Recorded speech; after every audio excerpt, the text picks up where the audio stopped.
Tailgate season is here, football fans, and no one gets you ready for game day like Academy Sports and Outdoors. Swing by your local Academy store or shop online at academy.com to find the grills, the canopies, the jerseys, and more. Be a watch party legend with gear from top brands like Nike, Adidas, and Under Armour, all at undefeatable prices every day. Shop Academy locations throughout Ohio, including in Zanesville, Springfield, and Boardman. Fun can't lose, and neither can you. With tailgate gear from Academy, go to academy.com or Academy Sports and Outdoors, wherever you find your Academy Sports and Outdoors today. Mick Walker on the other side of your screen. I'm just Spencer Holbrook. Mick, how's it going, man? It's going great. I had lovely meals with with both sets of my parents and my wife's parents. We had a great weekend, and I do want to say my mom was joking with me about how all the comments in these videos often remark that I look like I'm high, and I promise you, I'm not. I don't do drugs, but that's just how my eyes are. But my mom even got a kick out of it. So the funny comments made her laugh, and that's what all that really matters for me. There you go. Some of your takes make us think that you're on drugs. That's But probably a better estimation of it all. yeah, don't do drugs, kids. They're bad. Lettermen Row, official stance, no drugs. Uh, let's talk college football because that's what we're here for. We're not here for drugs. But nobody should ever be there for drugs. Man, I'm really just off the rails already, Mick. Mick, we're not going to go through like game by game, like, oh, what does this mean for Ohio State? What does this mean for Ohio State? But we both uh, ingested a lot of college football on Saturday. What was one game that caught your eye from an Ohio State standpoint that makes you think like, huh, that was interesting? I'm gonna go with Texas A&M and LSU, knowing full well that LSU obviously has already fired Brian Kelly, which we don't need to get into.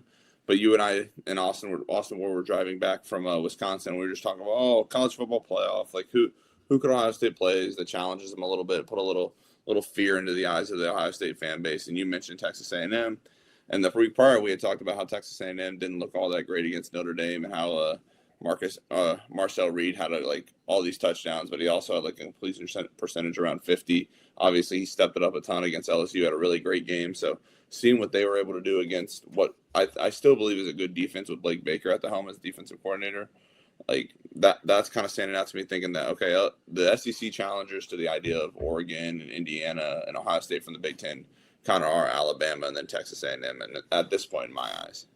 Yeah, no, I agree with that. I think that's a good one. Just because like who's at the top of the other league, that's who you're probably going to have to contend with to win a national title. And the Buckeyes took down Texas last year. Georgia with its injury stuff didn't have to worry about Georgia because Notre Dame took care of them. The Buckeyes took down Tennessee. So you do need to have your eye in that other league. I think if I had a second game to call out, I'd probably call it the Ole Miss game, just because I don't think Ole Miss is that great, but a one-loss team who's now got a really easy schedule moving forward and is probably going to be in the playoff and could be in that 8 or 9 range where, hey, if Ohio State's the 1 seed, you might see a team like Ole Miss out in Pasadena at the Rose Bowl. So, that's something it's so lazy. I know it's lazy, but I promise I didn't do it to be lazy. I watched Michigan State, Michigan on Saturday. From a Michigan State perspective, like, man, that team has no juice, man. Like, it's a sad state of affairs up there. But at the same time, Bryce Underwood, 7 of 18, less than 100 yards passing. Jordan Marshall and Justice Haynes, very good tailback duo. Maybe the best tailback duo in the Big Ten when we thought that was going to be Nick Singleton and Katron Allen. I think that duo might be in Ann Arbor. And as good as that run game is, I think you're going to need more than a run game to beat this Ohio State team. I understand the Michigan thing. Everybody's going to be going crazy about that for the next 4 weeks, and people are going to be, very on edge about that game. But the way that Ohio State rallies to the football, plays gap sound, understands its assignment in defending the run, it's got me pretty confident in the Buckeyes here for the next few weeks as far as going into that Michigan game. Because if you're going to make Bryce Underwood beat you with his arm, he hasn't really done that many times yet. And I trust the Ohio State secondary a lot. So I think watching the Michigan State-Michigan game gave me some confidence going to November 29th because, hey, the next time Ohio State plays football will be in November. Like, we're closer than a lot of people think. This season is flying by, Mick. And so I thought the Michigan State-Michigan game was super interesting just from a standpoint of like, okay, Michigan's going to have to find something in the passing game against Ohio State, or it's probably not going to end well for them because as good as I think Justice Haynes is, and I think he's one of the 5 best running backs in America, I think he's awesome. And as good as I think Jordan Marshall is, which I think he's pretty good, like you're going to have to do more than just run right at this Ohio State defense. And they didn't find more against Michigan State. And obviously with how bad Michigan State is, it didn't matter. But it's going to matter against these better teams on the schedule. And really the only better team left on the schedule is Ohio State for Michigan. I think our colleague Jeremy Birmingham said it best when we were at the Woody Hayes Athletic Center last week after Ryan Day's press conference. He said Michigan just does a really good job of making you play Michigan's game. And that's what, like, Michigan State kept it close there. They ran the ball decently well, which is kind of a alarm up a little bit there because USC did a similar thing there, obviously, when they went out to Los Angeles a couple weeks ago. But if you're going to enter into a game against Michigan, we saw it last year. If you enter into a game against Michigan, you want to just muck it up. You want to let them kind of control the pace, let them kind of like dictate what you're going to do on offense. That's how you get in a situation where Michigan State was. They were close, and then a couple explosive runs kind of set the deal. And Ohio State obviously has Jeremiah Smith, Carnell Tate. Like Michigan State has good wide receivers with Nick Marsh and a couple of these other guys, but I think Julian Saint's a far bigger upgrade over even Aiden Childs than like what we can. It's hard to explain the gap between those two at this point based on what Aiden Childs is shown. So that's the bigger thing is I think Michigan's defense continues to look good, and I think they're sort of certain standard that Wick Martindale's kept them at. But this is a second straight game or another game where it looks like teams have found ways to move the ball on them. It's just about consistently doing it and then making sure you get those stops on defense, which, like you said, Ohio State has to be able to do consistently because obviously we know the record in the fourth quarter and getting stops. If you can't get the ball back to this offense, it doesn't really matter at that point. Yeah, and I mean, this isn't a Michigan show. We're not going to break that down. But I did just want to maybe grab a couple of things from around the country and say, like, hey, that was interesting, because, I mean, full disclosure, I watch a ton of college football. I watch more of the extended highlights on YouTube for more games than you would imagine on Sundays. But that's because we don't get to sit down on Saturdays and watch games. And look, I'm not complaining at all. And I never want it to be conflated with me complaining about going and covering Ohio State football for a living because I will never complain about that. It is an absolute blessing. But it does hinder your ability to sit down and watch like games that are not involving Ohio State and understanding truly what the competition is like. And so to get these 2 off weeks this year, it's allowed us to, for those 2 weeks, I tell my wife, like, hey, I'll go do something on Sunday with you, but let me sit down and watch some ball on Saturday. Not because I'm, being selfish and I just want to sit and be a lazy, what all day, but it's because like, I don't get to do that like a lot of people do. And so I wanted to take in a lot. I wanted to see what your take was. And so, grabbing the Texas A&M storyline, aside from the BK thing, grabbing the Michigan stuff and spinning that forward to what it could mean for Ohio State, I think is important, Mick. The other things that we learned about on Saturday as we transition here on the Monday after the off week on Lettermen Row is, Penn State was off. We didn't see Penn State. I had the honor of watching a large chunk of Rutgers at Purdue. Man. If Ohio State struggles with either of those teams, Mick, we're going to be sounding some alarm bells. Those 2 teams stink out loud. Here's the question for you after watching that game. Knowing that they're both coming up here in November, and the fact that they're at Purdue changes this a little bit, but the question begs, does Tavian St. Clair get into another regular season game this fall? That's the big takeaway after watching that and knowing that UCLA kind of finally fell flat against Indiana as well. Like, so those 3 teams, other than obviously we have Penn State coming up this coming weekend, Michigan at the end of the month, but those 3 teams that Ohio State has to play in between, you might be talking about, can we get Tavian St. Clair some snaps? Are you getting some of these? Is Carter Lowe getting some fourth quarter? Like, how far down the depth chart does Ohio State get in Big Ten play, knowing that the postseason's there? Many of these guys still have a game or 2 to play as well. Yeah. I mean, the Purdue game just announced on Monday is going to be Saturday, November 8th at 1 p.m. on Big Ten Network. I'm trying to figure out why that game is at 1 p.m. on Big Ten Network. I think it might have to do with staggering some starts here because I think the SEC network's been shifting toward 12:45 and 1 p.m. games as well. I think these lower networks are going to start staggering, giving you some different game times. It won't surprise me if there's like FS1 starts doing like maybe like a 6 p.m. or a 4 p.m. kickoff to kind of catch some crowd as they're, sifting through games and in the second half of this one, the first half of that one. You know what I'm saying? Which I think we can appreciate after watching football. You watch it, and there's some times where you got 4 games at half. The other Stop thing starting every game at noon, 3:30, and 7 o'clock. Oh my gosh, man. How do you guys do it every Saturday watching games? You got to just, man, I was working the quad box. I didn't mean to cut you off, but like start staggering some of these games. Thank you, Big Ten Network. Thank you. I think if there's two things that Spencer college football scheduling wise is a proponent of is now staggering more starts. And Spencer is a night owl on these Saturdays, so if you could give him a couple more 10:30s, a couple of these Mountain West kicks, yeah, he loves those that where you can just work away and watch New Mexico lay it on Utah State or something. I was excited, Mick. I was like, man, I'm going to stay up, watch this 10:30 game, watch this 10:15 game. I think it kicked off at 10:15 on ESPN. And it was Colorado and Utah. And I was like, man, you get some Dion. You're watching That wasn't a game. That was an execution, Spencer. Jordan Seaton, a left tackle, like, doing a little advanced scouting potentially. That was a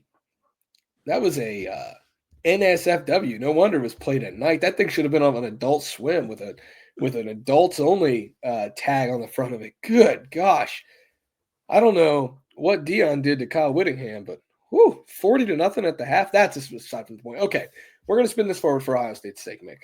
But before we do, I mean, if you look at my face, Mick, a little scruffy. Got the bye week going. Perfectly manicured, really. Bye week mustache going. I need to grab on to my razor. When I do it, it's going to be from Dollar Shave Club. When you rep your team, don't just stop at the jersey. Dollar Shave Club's collegiate razor handles combine grooming with glory, letting students, fans, grads, and more show their school spirit and style. From the sink to the stadium, shave with school pride. Visit Dollar Shave Club and grab your college handle today. I've done so, and it's kept me, well groomed, I would say. Again, got a little bye week scruff going on, but we're going to get rid of that for Ryan Day's press conference on Tuesday. Mick, what do you want to hear from Ryan Day on Tuesday as we head into Ohio State, Penn State? I'd love to just hear, we were talking about a little bit more on the Lettermen Lounge message board, and I don't think you can fully get into this, and he's not going to say anything. But his mindset for a game like this, where Penn State clearly, like, if Ohio State comes out foot on the gas pedal, they can kind of blow this Penn State team out. At that point, does Ohio State feel content winning 30-something to 10? Or, like, does Ryan Day want to go for 50 on Jim Knowles? His previous habits this season so far in limiting guys' snap counts, playing at a slower pace, does not indicate that he's going to want to go for hanging the largest number possible on Penn State. Because truthfully, I don't think he cares at this point. He knows what he has to do to get into the college football playoff, and at this point, he knows what he has to do to win it. So I would be fascinated just to hear his internal mindset on what he wants to do on this game, how he wants to kind of handle the pace and the scoring, and the idea of Jim Knowles left us and wanted a new contract during the national championship run, and I just don't like Jim Knowles all that much right now. Like, some of that stuff you have to balance with also understanding that beating Penn State does not accomplish any certain goals for this season. And also, Penn State's going to give you everything that you can handle. Like, they're going. I wrote about it on LettermenRow.com on Monday. Go check it out at LettermenRow.com. $1 for your first 7 days. That gets you all the way through the Penn State game, and I guess to the Monday after Ohio State, Penn State. Then you can read about the first look at Purdue. But Mick, I wrote about this a little bit. Like, Penn State's going to throw. They're going to give the kitchen sink effort. Like, you're going to see Andy Kotelnicki's offense go into its bag and try to pull out some tricks. You're going to see this Jim Knowles defense unveil wrinkles that it just has not shown.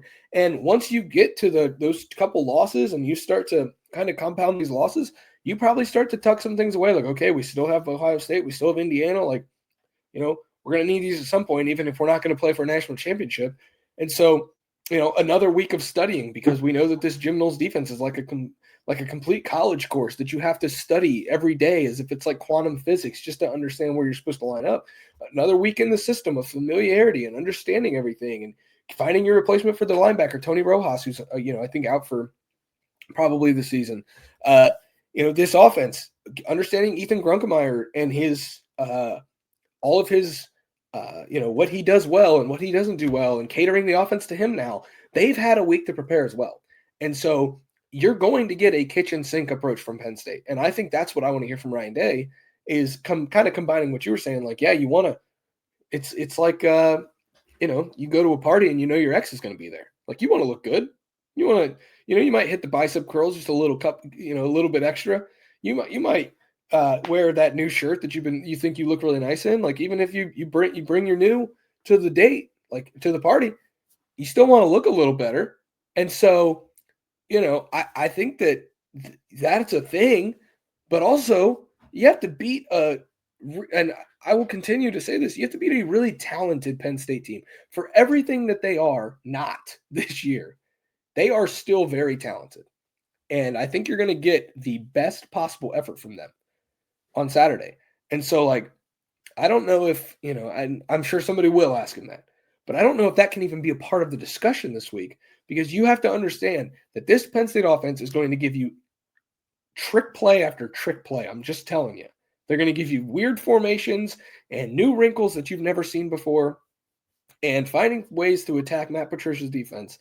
And then the defense is going to give you things that you're not ready for. And you've got to be able to adjust to them on the fly. And Jim Knowles knows your personnel really, really well. And he has binders of what Ohio State does offensively from being in the building. So I think that this is going to be, a game where Ohio State's really going to have to be on top of it from the jump. And both these teams came off a bye, and I know that that's just as good for Ohio State. But man, like, Penn State had a lot of things to figure out during this bye week, and there's one thing that I think is more dangerous than playing for a national championship, and that's playing for pride, man. Like, these guys are still like top level competitors at a team that is really struggling. And now with the week off, hearing everybody talk about how terrible they are and how they're going to get run out of the joint at Ohio State, and it's a 20.5-point spread, I think they're going to have something for the Buckeyes. And I'm anxious to see how Ryan Day handles Tuesday's press conference in general. Even when you look at the things that Ohio State can know, like regardless of the game plan type of stuff, like A.J. Harris is probably the best corner Ohio State's faced this whole season. If not, he's right there alongside those guys they played at Texas, like against Texas in opener. Zane Durant, Deni Dennis Sutton, like those guys are as talented and could play on like that Texas defensive line again. I know Texas probably should have lost in start fell to my dogs, Stefan and I, Kreshnick and I's dogs down there in Mississippi State, but they still have a very talented defense with some of these guys. And Penn State has a similar type of situation where they have talent on that side of the ball. I still, like you said, I think Ethan Grunkermeyer can throw the ball around a little bit, but there's also a situation where Ryan Day is pretty familiar with that setup because, I mean, we can get it. It's not a super ton to get into, but RJ Day, Ryan Day's son, was supposed to kind of be going to Olentangy until there was a change there. So, like, they're aware of kind of what Ethan Grunkermeyer, they've worked with him, that there's a personal relationship there. Like, there were 7-on-7 camps where Ethan Grunkermeyer was committed to Penn State. He still showed up, and, like, Ryan Day would talk to him because they had, like, there's certain elements there where even if you remove the scheme and the stuff you can kind of keep on the backside of the play sheet to surprise people, the stuff of the personnel and the players and all that's going to be on the field, some of that's already really well known by the teams just because of the talent level and the like you said, the familiarity. This is also the last year that they're playing every year, and so there's a level of there's a level of program pride here that I think and also, like, these guys, the Ohio State, these guys at Penn State have been in so many wars with each other on the trail, on the field, in the Big Ten standings, in the boardrooms, talking about interests of different, this is going to be a game that everybody gets up for, is what I'm saying. Even Ohio, especially Ohio State, like they want this one bad. So I just think that this is a really interesting week, and it's cool that we had the week to kind of digest everything, and we don't have to talk about, if Ohio State and Penn State both played games this past weekend, we'd be like, well, Ohio State gave up one 11-yard run here. Is that a cause for concern against Penn State? No, we don't have to do that. Like, we already talked about the flaws from the Wisconsin game, the flaws from the Illinois game. Now it's just all about going in, playing good football, and beating Penn State. And I think this is a heck of a way to kick off November. Anything else? I have a couple other things that I'd like to hear from Ryan Day. Is there anything else on your mind, or do you want me to kind of take us into the end of the show here? No, we'll just cue you up there because obviously, anybody that listens to the press conference, I don't typically raise my hand because I don't typically feel like I have a question that's worthy of asking. Spencer does every week because his job is to always have a good question. He's got plenty of them, so I imagine even if he told us his top 5 and didn't include the one he really wants to ask, the other 4 would be very quality of questions for Ryan Day.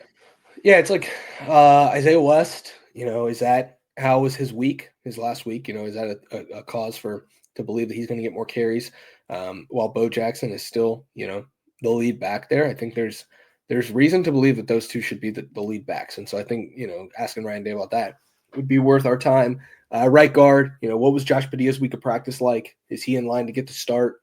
Is that something Ryan Day wants to unveil, or is that something that we're going to have to learn at 10:45 when they come out for their first set of warmups on Saturday morning in the horseshoe. And then, yeah, just preparing for, like, my top three are those two, and then probably just preparing for what you know is going to be, again, a kitchen sink approach from Penn State. Like, I think, I'd be stunned if they don't. I mean, if they do save it for this Indiana game next week, thinking that they'll probably have a better chance of beating Indiana than they do Ohio State, that's something that's crossed my mind. But I also think that they understand what the Ohio State game means. And so, just how Ryan Day's processing and getting his guys ready for what's going to be that kind of approach, from the struggling Nittany Lions. Like this, it's so weird to talk about this game in this context. We expected it to be a top 5 matchup. Every year it has lived up to that and more. As a crazy showdown the first week in November, mid-October, early November, you just expect these two to be top 10 teams kind of colliding. And the Buckeyes have usually gotten on the winning end of that, but also like Penn State is never a team that just rolls over. And now all of a sudden you look up and this team is 3-4 and they're without a head coach. And, it's just odd. I'm not even going to see James Franklin in the building on Saturday. Like, that's a change, man. And this game does not have the same juice as it once did, but I still think it's going to be one that's worth the big game treatment from Lettermen Row. I totally agree. And you mentioned it there. There's also just a layer of, you have Ohio State, Indiana coming up if you're Penn State. After that, you need to win out the rest of the way to get to a bowl game if you want to just keep that intact. So there's not only a pride, but there's a sense of accomplishment feeling for this game. So it's tough to quantify what you should have vastly different goals to come out of this with, but there's still a lot of things to be fighting for. So I'm excited to see that. There's also obviously going to be a very large visitors list because this is kind of like going into the season when the assistant coaches are saying which ones do you want to come to. It's everybody wants to come to the Texas game to open the season, and the next one is, why don't you come to Penn State because we have it at home this year. It's the same thing next season when Michigan comes to Ohio Stadium again.